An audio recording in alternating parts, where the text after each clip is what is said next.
Morning, Brian. Stephen, are you aware that you voluntarily embarked upon a PhD in physics? The Theory of Everything, a film inspired by Jane Hawking's memoir, My Life with Stephen. The biopic illustrates the more personal side of the most famous physicist in the world.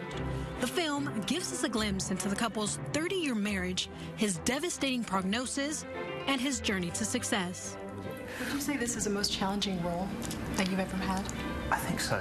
Yeah, I think it probably was. To play this role, tell me how you got ready for it. I sort of tried to prepare it in like a sort of threefold way. There was, first he was trying desperately to understand any of the astronomy, having given up science when I was about 14.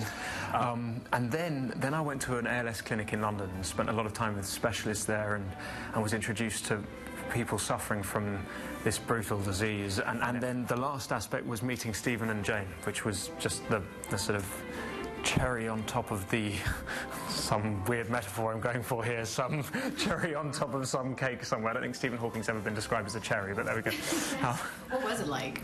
It was amazing. It was deeply intimidating to begin with, because by this point I'd spent maybe 4 months researching him, and then suddenly I met him, and I was a mixture of tongue-tied, but also I hate silence, and so I just sort of filled the silence with, well, I ended up just telling Stephen Hawking about Stephen Hawking. But I love him, and he loves me.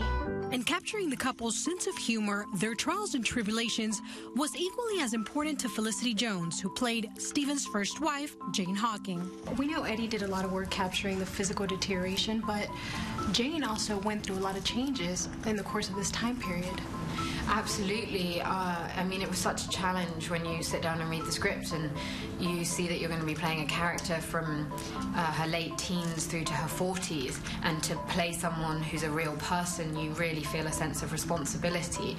So it was, from the very beginning, I knew that I would really have to get to know this woman and understand her, and to be able to portray her truthfully. But not everything was serious on set. I would probably listen to really inappropriate music. Occasionally, there were times in this film where it was quite sort of emotionally rigorous, and I would then go and put my earphones in and listen to some music, which I'm definitely not going to tell you what it was, because it would be far too out of character. No, definitely not.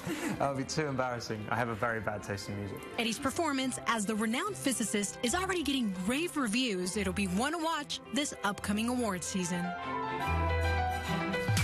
What a great movie. Big shout out to everybody who made this possible. Other movies coming out this weekend are Interstellar, Big Hero 6, and Jezebel. That's your Que Chismosa for today. For SA Live, Mimi Gomez.